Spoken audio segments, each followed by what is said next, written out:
உங்களை கட்டிப்போடும் சங்கிலிகள் இரும்பினால் ஆனவை அல்ல, நினைவுகளால் ஆனவை என்று நான் சொன்னால் என்ன செய்வீர்கள்? ஒவ்வொரு ஆணும் வலிமையின் முகமூடியை அணிந்து கொள்கிறான், ஆனால் உள்ளுக்குள் அவர்களில் பலர் கடந்த காலத்தின் காயங்கள், வருத்தங்கள் மற்றும் தோல்விகளின் பாரத்தைச் சுமக்கிறார்கள். இந்த பாரம் அவர்களின் ஆற்றலை உறிஞ்சுகிறது, அவர்களின் தன்னம்பிக்கையை சிதைக்கிறது, மேலும் அவர்களின் எதிர்காலத்தை தடுக்கிறது. இது ஒரு உலகளாவிய போராட்டம், ஆனால் அதன் தீர்வு வெகு சிலரால் மட்டுமே அறியப்படுகிறது. இந்த வீடியோ எல்லோருக்கும் அல்ல. இது அந்த நினைவுகளின் சங்கிலிகளை உடைத்து தங்கள் மனதின் உண்மையான எஜமானர்களாக மாறத் தயாராக இருக்கும் 1% ஆண்களுக்காக மட்டுமே. இன்று கடந்த காலத்தை கைவிடும் கலையை நாங்கள் உங்களுக்கு கற்பிக்கப் போகிறோம். இது வலிமையற்றவர்களால் மறக்கப்படும் ஒரு கலை, ஆனால் மனரீதியாக உயர்ந்தவர்களால் தேர்ச்சி பெறப்பட்ட ஒரு கலை. தொடங்குவதற்கு முன் கீழே கருத்து தெரிவிக்கவும். உங்களை மிகவும் பாதித்த ஒரு கடந்த கால நிகழ்வு எது? நேர்மையாக இருங்கள். இது நமது பயணத்தின் முதல் படி. நாம் தகவல் யுகத்தில் வாழ்கிறோம். ஒவ்வொரு நாளும் சமூக ஊடகங்கள், செய்திகள் மற்றும் நமது சொந்த நினைவுகள் மூலம் கடந்த காலத்தின் எச்சரிக்கைகள் நம் மீது குவிகின்றன. உங்கள் முன்னாள் காதலியின் புகைப்படம், நீங்கள் தவறவிட்ட ஒரு வேலை வாய்ப்பு அல்லது நீங்கள் செய்த ஒரு முட்டாள்தனமான தவறு, இவை அனைத்தும் உங்கள் மனதின் திரையில் தொடர்ந்து ஒளிர்கின்றன. நவீன உலகம் உங்களை ஒரு நிரந்தரமான வருத்த நிலையில் வைத்திருக்க வடிவமைக்கப்பட்டுள்ளது. இது உங்களை நுகர்வோராக, பாதுகாப்பற்றவராக மற்றும் எளிதில் கையாளக்கூடியவராக ஆக்குகிறது. பிரச்சனை நினைவுகள் அல்ல. பிரச்சனை என்னவென்றால் அந்த நினைவுகளுக்கு நாம் கொடுக்கும் சக்தி. பெரும்பாலான ஆண்கள் தங்கள் கடந்த காலத்தை ஒரு நிலையான, மாற்ற முடியாத வரலாற்று புஸ்தகமாக பார்க்கிறார்கள். ஆனால் ஸ்டோயிக் ஞானம் உள்ள ஒரு மனிதன் அதை வேறுவிதமாக பார்க்கிறான். அவன் அதை ஒரு களிமண்ணாக பார்க்கிறான். அது ஏற்கனவே வடிவமைக்கப்பட்டிருந்தாலும் அதன் அர்த்தத்தையும் தாக்கத்தையும் அவனால் மறுவடிவமைக்க முடியும். இந்த வீடியோவில் உங்கள் கடந்த காலத்தை ஒரு சிறையிலிருந்து ஒரு பாடமாக மாற்றுவதற்கான கருவிகளை நாங்கள் உங்களுக்கு வழங்குவோம். உங்கள் கதையின் கட்டுப்பாட்டை நீங்கள் திரும்பப் பெறும் நேரம் இது. முதல் கொள்கை, கடந்த காலத்தின் மாயையை உடைத்தல். பெரும்பாலான ஆண்கள் தங்கள் கடந்த காலத்தை ஒரு உண்மையான, திடமான பொருளாக கருதுகிறார்கள். அது நடந்தது, எனவே அது உண்மை. அது எப்போதும் உண்மையாக இருக்கும் என்று அவர்கள் நம்புகிறார்கள். ஆனால் இது ஒரு ஆபத்தான அரை உண்மை. உண்மை என்னவென்றால், உங்கள் கடந்த காலம் என்பது நிகழ்வுகளின் தொகுப்பு அல்ல. அது நீங்கள் உங்களுக்குச் சொல்லும் ஒரு கதை. அந்த நிகழ்வுகளுக்கு நீங்கள் கொடுக்கும் விளக்கம், உணர்ச்சி மற்றும் முக்கியத்துவமே அதன் சக்தியை உருவாக்குகிறது. ஒரு ஸ்டோயிக் இதை புரிந்து கொள்கிறான். ஒரு தோல்வியுற்ற வணிகம் என்பது நான் ஒரு தோல்வியாளன் என்று அர்த்தமல்ல. அது நான் ஒரு மதிப்புமிக்க பாடத்தை கற்றுக்கொண்டேன் என்று அர்த்தம். ஒரு பிரிந்த உறவு என்பது நான் அன்புக்கு தகுதியற்றவன் என்று அர்த்தமல்ல. அது நான் வளர்ச்சிக்கான ஒரு வாய்ப்பை பெற்றேன் என்று அர்த்தம். உங்கள் முதல் படி உங்கள் கடந்த காலத்தை ஒரு நிஸ்தமான பார்வையாளராக பார்ப்பது. உணர்ச்சிகளை அகற்றிவிட்டு உண்மைகளை மட்டும் பாருங்கள். நீங்கள் அந்த நிகழ்வுக்கு கொடுத்த கதையை கேள்விக்குள்ளாக்குங்கள். 1% ஆண்கள் மட்டுமே இதைச் செய்ய துணிகிறார்கள், ஏனென்றால் இது அவர்களின் ஈகோவை எதிர்கொள்ளும்படி கட்டாயப்படுத்துகிறது. ஆனால் இந்தச் செயலில்தான் உண்மையான சுதந்திரம் தொடங்குகிறது. உங்கள் கதையை நீங்கள் கட்டுப்படுத்தும்போது உங்கள் கடந்த காலம் உங்கள் மீதான அதன் பிடியை இழக்கிறது. இரண்டாவது கொள்கை, கட்டுப்பாட்டின் இருமையை ஏற்றுக்கொள்வது. ஸ்டோயிசிசத்தின் இதயம் இது. வாழ்க்கையில் சில விஷயங்கள் உங்கள் கட்டுப்பாட்டில் உள்ளன, மற்றவை இல்லை. உங்கள் கடந்த காலம், மற்றவர்களின் செயல்கள், வானிலை, இவை அனைத்தும் உங்கள் கட்டுப்பாட்டிற்கு அப்பாற்பட்டவை. உங்கள் எண்ணங்கள், உங்கள் தீர்ப்புகள், உங்கள் செயல்கள், இவை மட்டுமே உங்கள் முழுமையான கட்டுப்பாட்டில் உள்ளன. சாதாரண மனிதன் தனது கட்டுப்பாட்டிற்கு அப்பாற்பட்ட விஷயங்களைப் பற்றி கவலைப்பட்டு தனது ஆற்றலை வீணாக்குகிறான். நான் ஏன் அப்படிச் செய்தேன்? அவள் ஏன் என்னை விட்டுப் போனாள்? அந்த வாய்ப்பு மட்டும் கிடைத்திருந்தால். இந்த கேள்விகள் சக்தியற்றவை. அவை உங்களை ஒரு பாதிக்கப்பட்டவராக ஆக்குகின்றன. ஆனால் ஒரு ஸ்டோயிக் தனது கவனத்தை அவன் கட்டுப்படுத்தக்கூடியவற்றின் மீது திருப்புகிறான். அவன் கடந்த கால நிகழ்வை மாற்ற முடியாது என்பதை ஏற்றுக்கொள்கிறான். ஆனால் அந்த நிகழ்வை பற்றிய தனது கண்ணோட்டத்தை அவனால் மாற்ற முடியும். அவன் அதன் மூலம் ஏற்பட்ட வலியை கட்டுப்படுத்த முடியாது, ஆனால் அந்த வலியிலிருந்து அவன் பெரும் பாடத்தை கட்டுப்படுத்த முடியும். இது ஒரு நுட்பமான ஆனால் சக்தி வாய்ந்த மாற்றம். இது உங்களை ஒரு செயலற்ற பாதிக்கப்பட்டவரிலிருந்து ஒரு செயலில் உள்ள சிற்பியாக மாற்றுகிறது. உங்கள் கடந்த காலத்தை மாற்ற முயற்சிக்காதீர்கள். அதை நீங்கள் பார்க்கும் விதத்தை மாற்றியமையுங்கள். அந்த தருணத்தில் நீங்கள் உங்கள் சக்தியை திரும்பப் பெறுகிறீர்கள். மூன்றாவது கொள்கை, என்ன நடந்திருக்கும் என்ற கொடுங்கோன்மையிலிருந்து விடுபடுவது. வருத்தம் என்பது மிக மோசமான மனவிஷங்களில் ஒன்றாகும். இது கடந்த காலத்தில் வாழும் ஒரு வடிவம். நான் வேறு படிப்பை தேர்ந்தெடுத்திருந்தால் என்ன நடந்திருக்கும்? நான் அந்த வேலையை ஏற்றுக்கொண்டிருந்தால் என்ன நடந்திருக்கும்? இந்த எண்ணங்கள் உங்கள் மன ஆற்றலை உறிஞ்சும் கருந்துளைகள். அவை எந்த மதிப்பையும் உருவாக்காது. அவை உங்களை நிகழ்காலத்தில் பலவீனப்படுத்துகின்றன. 1% மனிதன் இந்த விளையாட்டை விளையாட மறுக்கிறான். அவன் ஒரு கடுமையான உண்மையை ஏற்றுக்கொள்கிறான். மாற்று யதார்த்தங்கள் இல்லை. நீங்கள் எடுத்த பாதைதான் ஒரே பாதை. நீங்கள் செய்த முடிவுகள்தான் நீங்கள் செய்த முடிவுகள். அந்த முடிவுகளின் விளைவுகளுடன் வாழ்வதுதான் உங்கள் ஒரே வழி. இதை ஏற்றுக்கொள்வது பலவீனத்தின் அடையாளம் அல்ல. இது தீவிரமான யதார்த்தவாதத்தின் அடையாளம். உங்கள் கடந்த கால முடிவுகளைப் பற்றி சிந்திப்பதை நிறுத்திவிட்டு உங்கள் தற்போதைய முடிவுகளில் கவனம் செலுத்தத் தொடங்குங்கள். உங்கள் கடந்த காலத்தின் கட்டிடக் கலைஞராக நீங்கள் இருக்க முடியாது, ஆனால் உங்கள் எதிர்காலத்தின் கட்டிடக் கலைஞராக நீங்கள் இருக்க முடியும். உங்கள் ஆற்றலை எங்கு முதலீடு செய்ய விரும்புகிறீர்கள்? கற்பனையான கடந்த காலத்திலா அல்லது உண்மையான எதிர்காலத்திலா? தேர்வு உங்களுடையது. ஆனால் வலிமையான ஆண்கள் எப்போதும் நிகழ்காலத்தையும் எதிர்காலத்தையும் தேர்வு செய்கிறார்கள். நான்காவது கொள்கை, உணர்ச்சி ரீதியான வானிலை முன்னறிவிப்பு. பெரும்பாலான மக்கள் தங்கள் உணர்ச்சிகளால் ஆளப்படுகிறார்கள். கடந்த காலத்தின் ஒரு நினைவு திடீரென்று தோன்றி அவர்களின் நாள் முழுவதையும் அழிக்கக்கூடும். கோபம், சோகம் அல்லது ஏமாற்றம் ஒரு புயல் போல வந்து அவர்களின் மன அமைதியை குலைக்கிறது. அவர்கள் தங்கள் உள் வானிலையின் இரக்கத்தில்தான் வாழ்கிறார்கள். ஆனால் ஒரு ஸ்டோயிக் ஒரு வானிலை ஆய்வாளரைப் போல செயல்படுகிறான். புயல் வருவதை அவனால் தடுக்க முடியாது, ஆனால் அவனால் அதை எதிர்பார்க்க முடியும், தயாராக இருக்க முடியும் மற்றும் அதன் தாக்கத்தை குறைக்க முடியும். இதன் பொருள் என்ன? உங்கள் தூண்டுதல்களை நீங்கள் அறிந்திருக்க வேண்டும். எந்த நினைவுகள், எந்த இடங்கள், எந்த நபர்கள் உங்களில் வலுவான எதிர்மறை உணர்ச்சிகளை தூண்டுகிறார்கள் என்பதை நீங்கள் அடையாளம் காண வேண்டும். இந்த தூண்டுதல்களை தவிர்க்க வேண்டும் என்று அர்த்தமல்ல. அவற்றை எதிர்கொள்ள நீங்கள் தயாராக இருக்க வேண்டும் என்பதே இதன் பொருள். அந்த உணர்ச்சி வரும்போது அதை ஒரு விருந்தாளியாக பாருங்கள். ஓ, கோபம் வந்துவிட்டது, அல்லது இதோ சோகம் மீண்டும் வந்துவிட்டது. அதை எதிர்த்து போராடாதீர்கள், அதை ஆராயுங்கள். அது ஏன் வந்தது? அது உங்களுக்கு என்ன சொல்ல முயற்சிக்கிறது? உணர்ச்சிகளை எதிரிகளாக பார்க்காமல் தகவல்களின் ஆதாரமாக பார்க்கும்போது அவை உங்கள் மீதான தங்கள் அதிகாரத்தை இழக்கின்றன.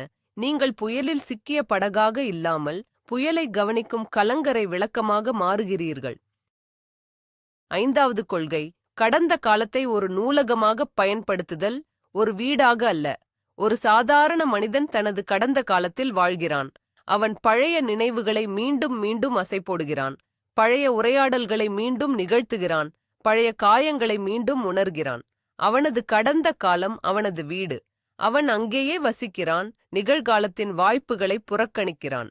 இதற்கு நேர்மாறாக ஒரு உயரடுக்கு சிந்தனையாளன் தனது கடந்த காலத்தை ஒரு நூலகமாக பார்க்கிறான்.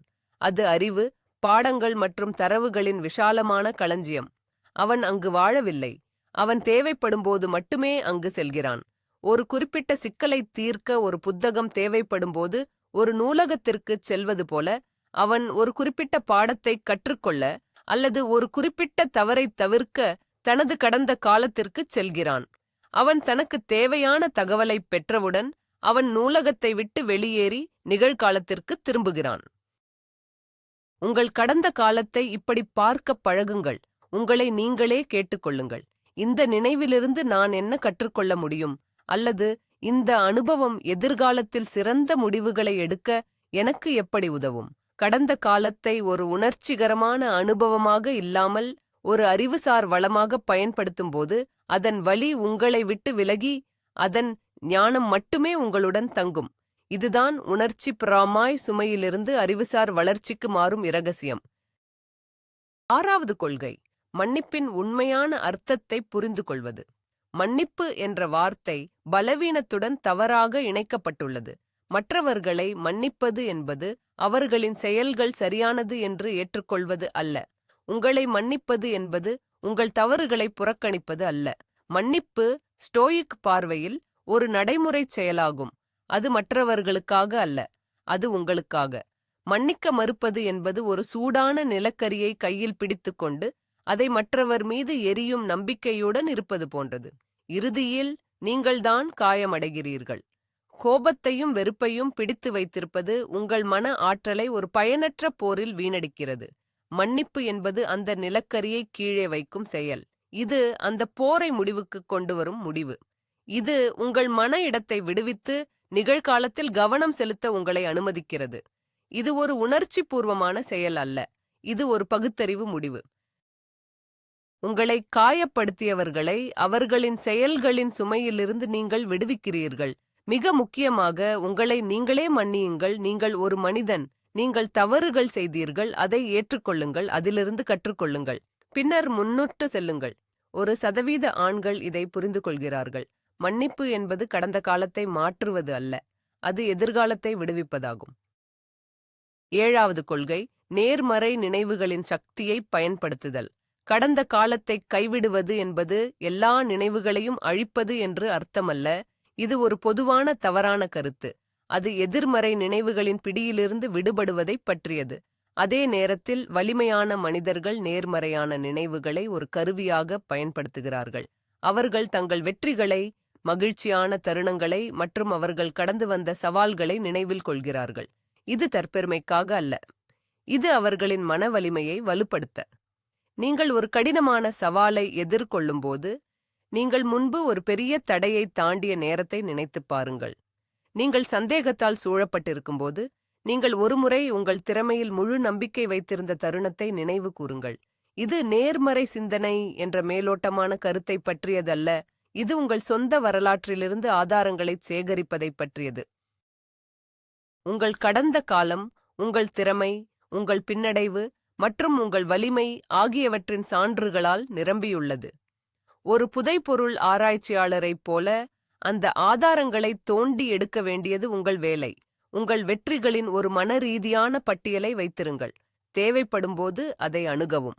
இது உங்கள் கடந்த காலத்தை ஒரு சுமையாக இல்லாமல் ஒரு எரிபொருளாக மாற்றும் சக்தி வாய்ந்த வழியாகும். உங்கள் வரலாறு உங்கள் பலவீனத்தின் ஆதாரம் அல்ல, அது உங்கள் வலிமையின் வரைபடம். 8வது கொள்கை, செயலின் மூலம் கடந்த காலத்தை மறுவரையறை செய்தல். கடந்த காலத்தை பற்றி சிந்திப்பதன் மூலம் அதை மாற்ற முடியாது, ஆனால் நிகழ்காலத்தில் செயல்படுவதன் மூலம் அதன் அர்த்தத்தை மாற்ற முடியும். இது ஒரு ஆழமான ஸ்டோயிக் கருத்து. ஒரு வணிகத்தில் தோல்வியடைந்த ஒரு மனிதனை எடுத்துக்கொள்வோம். அவன் செயலற்ற நிலையிலிருந்து தனது தோல்வியை பற்றி புலம்பிக் கொண்டே இருந்தால், அவனது கடந்த காலம் ஒரு தோல்வியின் கதையாகவே இருக்கும். ஆனால் அவன் எழுந்து தனது தவறுகளிலிருந்து கற்றுக்கொண்டு ஒரு புதிய வெற்றிகரமான வணிகத்தை உருவாக்கினால் என்ன ஆகும்? திடீரென்று அந்த ஆரம்பத் தோல்வி ஒரு தோல்வியாக தெரியவில்லை, அது வெற்றிக்கு வழிவகுத்த ஒரு அவசியமானபடியாக தெரிகிறது. உங்கள் செயல்கள் உங்கள் கடந்த காலத்தின் மீது ஒரு புதிய அடுக்கை வரைகின்றன. நீங்கள் இன்று செய்யும் ஒவ்வொரு செயலும், நீங்கள் இன்று எடுக்கும் ஒவ்வொரு முடிவும் நேற்று நடந்தவற்றின் கதையை மாற்றியமைக்கிறது. எனவே உங்கள் கடந்த காலத்தை பற்றி கவலைப்படுவதை நிறுத்துங்கள். அதற்கு பதிலாக நிகழ்காலத்தில் ஒரு சக்தி வாய்ந்த, நோக்கமுள்ள வாழ்க்கையை வாழுங்கள். உங்கள் தற்போதைய செயல்கள் உங்கள் கடந்த காலத் தவறுகளை மீட்கட்டும். உங்கள் நிகழ்கால வெற்றி உங்கள் கடந்த காலத் தோல்விகளுக்கு பரிகாரம் செய்யட்டும். 1% ஆண்கள் இதை உள்ளுணர்வாக புரிந்து கொள்கிறார்கள்.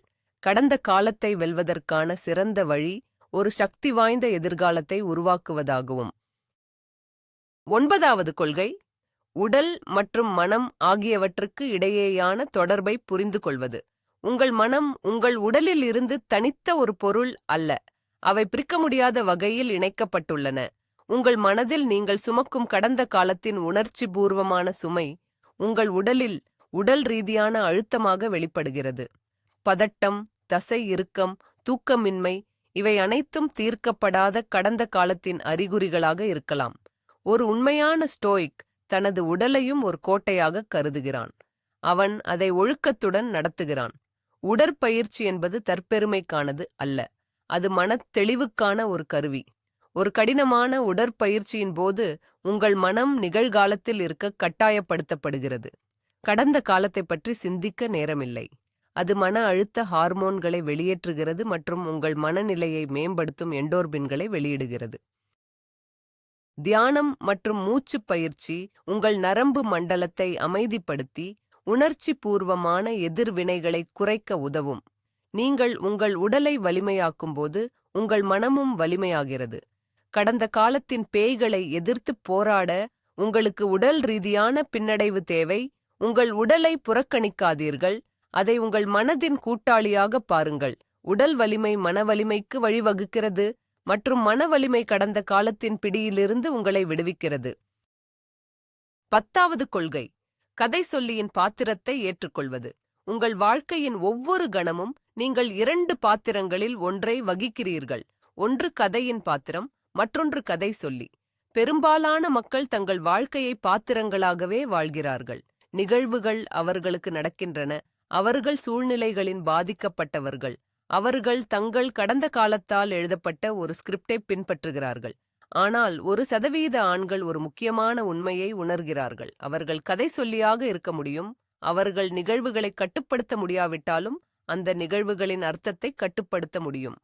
அவர்கள் தங்கள் வாழ்க்கையின் கதையைச் சொல்லும் விதத்தை அவர்களால் தேர்வு செய்ய முடியும்.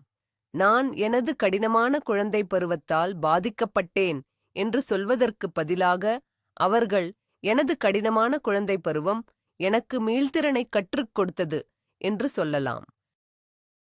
எனது தோல்வி என்னை உடைத்தது என்று சொல்வதற்கு பதிலாக அவர்கள் எனது தோல்வி எனக்கு வெற்றிக்கான பாதையைக் காட்டியது என்று சொல்லலாம். இது வார்த்தை விளையாட்டு அல்ல, இது ஒரு தீவிரமான மனோதத்துவ மாற்றம். நீங்கள் உங்கள் வாழ்க்கையின் கதை சொல்லியாக மாறும்போது நீங்கள் உங்கள் கடந்த காலத்தின் மீது அதிகாரத்தை பெறுகிறீர்கள். நீங்கள் இனி ஒரு பாதிக்கப்பட்டவர் அல்ல, நீங்கள் ஒரு கதாநாயகன். உங்கள் கதையை மீண்டும் எழுதத் தொடங்குங்கள்.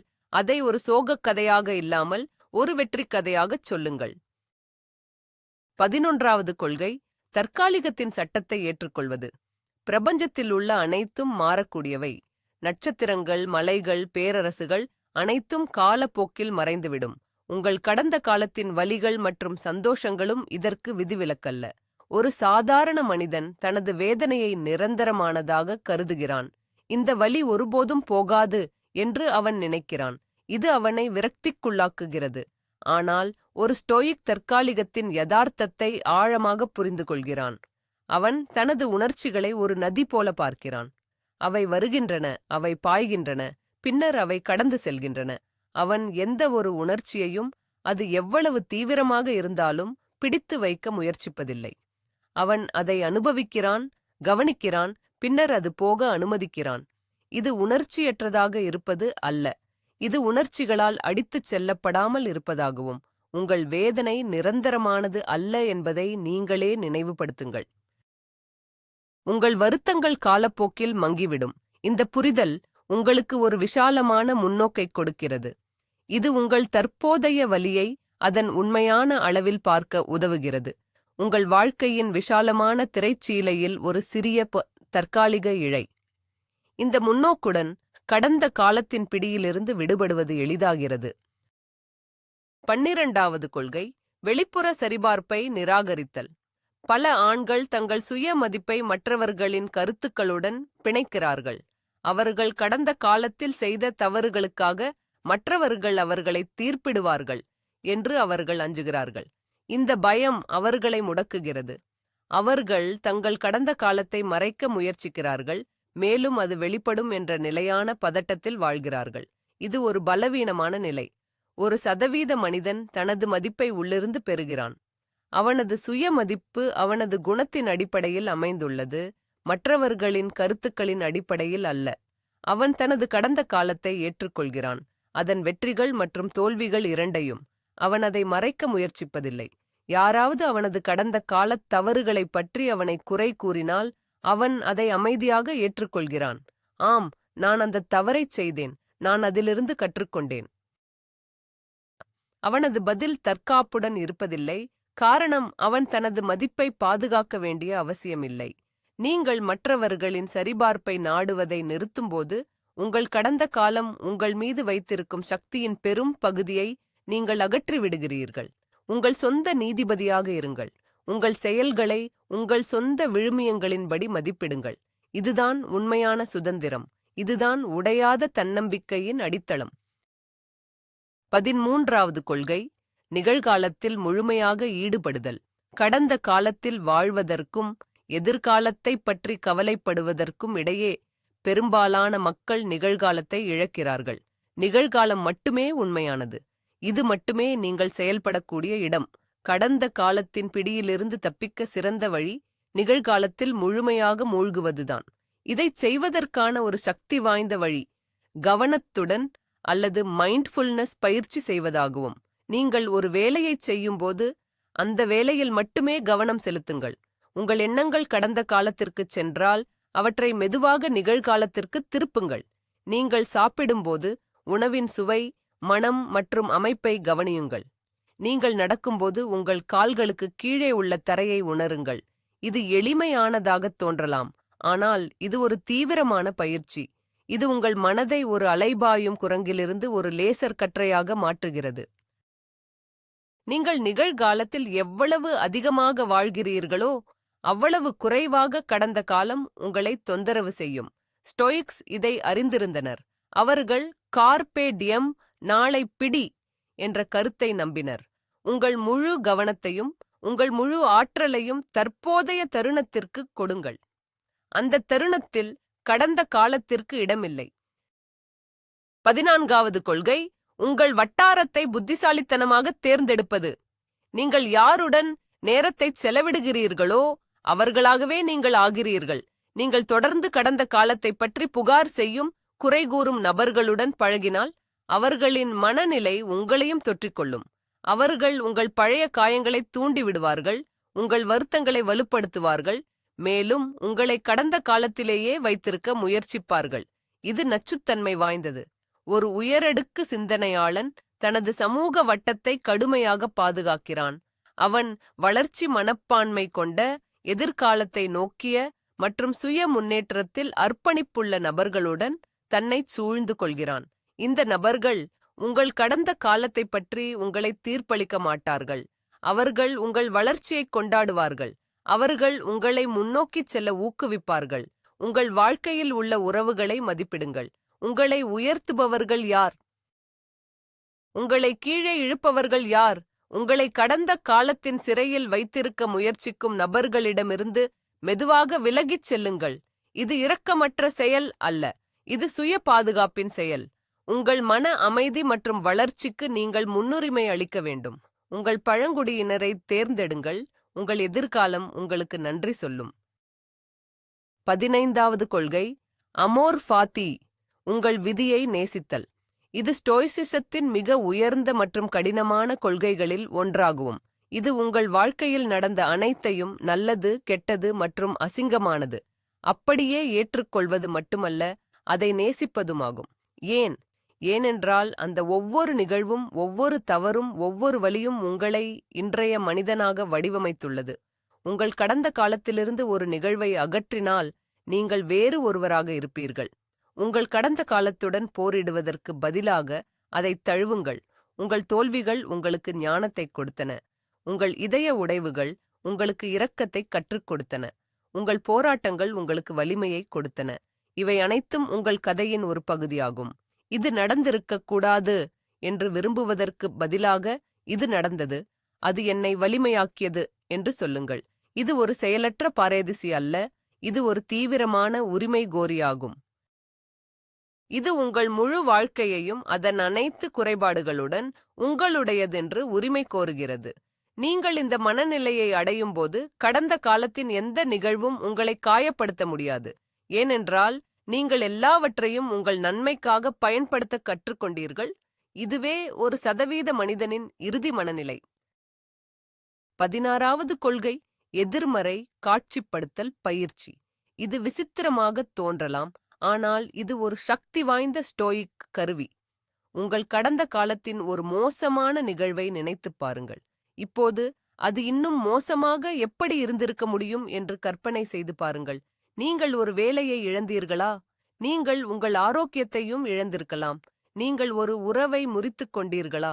அது இன்னும் பல வருடங்கள் நீடித்து உங்கள் வாழ்க்கையின் பெரும் பகுதியை வீணடித்திருக்கலாம். இதன் நோக்கம் உங்கள் வலியை குறைத்து மதிப்பிடுவதல்ல. இதன் நோக்கம் முன்னோக்கை பெறுவதாகவும். நாம் பெரும்பாலும் நம்மிடம் இல்லாதவற்றில் கவனம் செலுத்துகிறோம்.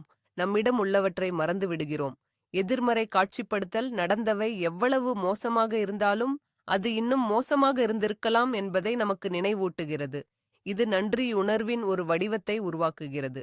இது உங்கள் தற்போதைய சூழ்நிலையை ஒரு புதிய வெளிச்சத்தில் பார்க்க உதவுகிறது. நீங்கள் ஒரு கடினமான கடந்த காலத்திலிருந்து தப்பிப் பிழைத்தீர்கள். நீங்கள் இன்னும் இங்கே இருக்கிறீர்கள். நீங்கள் இன்னும் போராடுகிறீர்கள். இதுவே ஒரு கொண்டாட்டத்திற்கான காரணம். இந்த பயிற்சி உங்கள் கடந்த காலத்தின் வலியை நீக்காது, ஆனால் அது அதன் கூர்மையை மழுங்கடிக்கும்.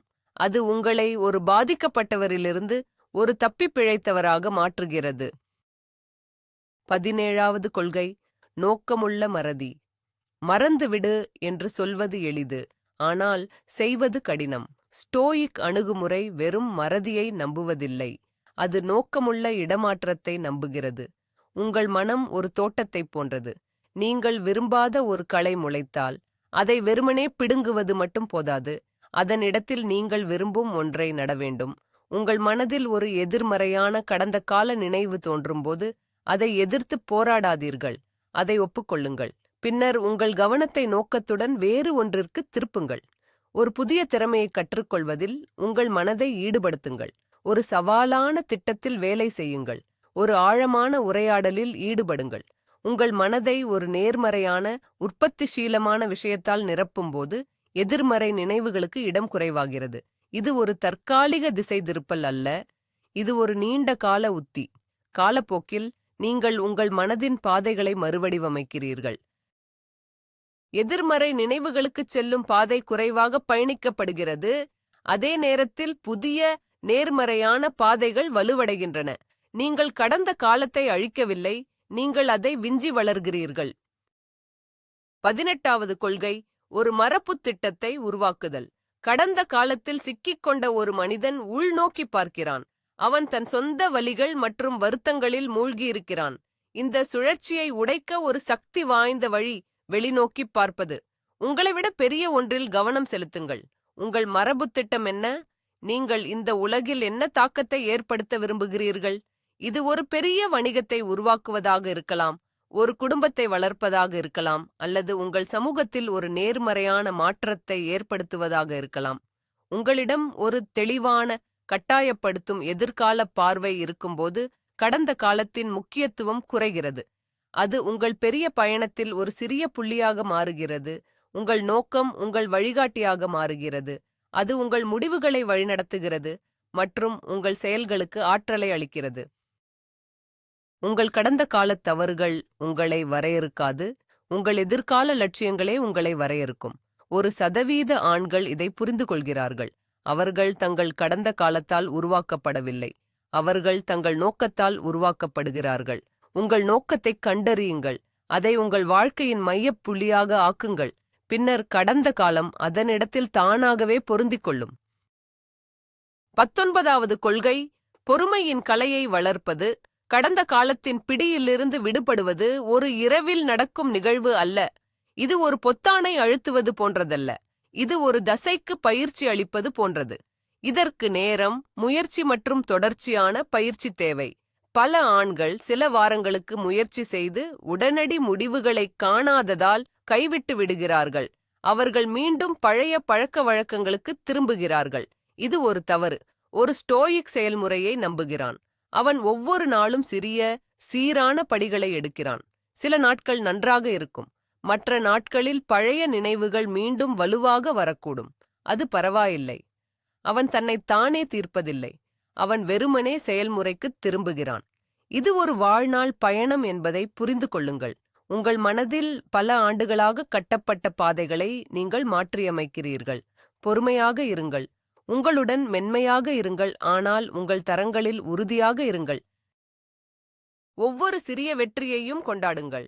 ஒவ்வொரு பின்னடைவையும் ஒரு கற்றல் வாய்ப்பாக பாருங்கள். உண்மையான மாற்றம் மெதுவாகவும் அமைதியாகவும் நிகழ்கிறது. உடனடி திருப்தியை தேடாதீர்கள், நீடித்த அமைதியை தேடுங்கள். 20வது மற்றும் இறுதி கொள்கை, இறப்பை ஒரு ஆலோசகராக பயன்படுத்துதல். மெமெண்டோ மொரி, நீ இறப்பாய் என்பதை நினைவில் கொள். இது ஒரு இருண்ட கருத்து அல்ல, இது ஒரு விடுதலை அளிக்கும் கருத்து. ஸ்டோயிக்ஸ் தங்கள் மரணத்தைப் பற்றி தொடர்ந்து தியானித்தனர். ஏன்? ஏனென்றால் அது வாழ்க்கையில் உண்மையிலேயே முக்கியமானவற்றில் கவனம் செலுத்த உதவுகிறது.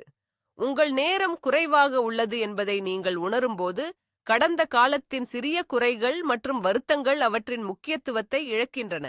10 வருடங்களுக்கு முன்பு நடந்த ஒரு அவமானம் முக்கியமா? இல்லை. 5 வருடங்களுக்கு முன்பு நீங்கள் செய்த ஒரு தவறு முக்கியமா? இல்லை. உங்களிடம் இருக்கும் இந்த ஒரு விலைமதிப்பற்ற வாழ்க்கையை கடந்த காலத்தின் நிழல்களில் வாழ்ந்து வீணடிக்கப் போகிறீர்களா? அல்லது நிகழ்காலத்தின் ஒளியில் முழுமையாக வாழப்போகிறீர்களா? இறப்பு என்பது இறுதி முன்னோக்கை கொடுக்கும் கருவி. அது அற்பமானவற்றை நீக்கி அவசியமானவற்றை மட்டுமே விட்டுச் செல்கிறது. ஒவ்வொரு நாளையும் உங்கள் கடைசி நாளாக வாழுங்கள் என்று ஸ்டோயிக்ஸ் கூறவில்லை. ஆனால் ஒவ்வொரு நாளும் அது உங்கள் கடைசி நாளாக இருக்கலாம் என்ற விழிப்புணர்வோடு வாழுங்கள் என்றார்கள். இந்த விழிப்புணர்வுடன் கடந்த காலத்தை பிடித்து வைத்திருப்பது ஒரு அபத்தமான நேர விரயமாக தோன்றும். உங்கள் மரணத்தை உங்கள் ஆலோசகராக ஆக்குங்கள். அது உங்களை தைரியமாக, நோக்கத்துடன் மற்றும் நிகழ்காலத்தில் வாழ வழிகாட்டும். இன்று நீங்கள் ஒரு பயணத்தை மேற்கொண்டீர்கள். இது வெறும் தகவல்களைப் பெறுவது பற்றியது அல்ல, இது ஒரு மாற்றத்தை பற்றியது.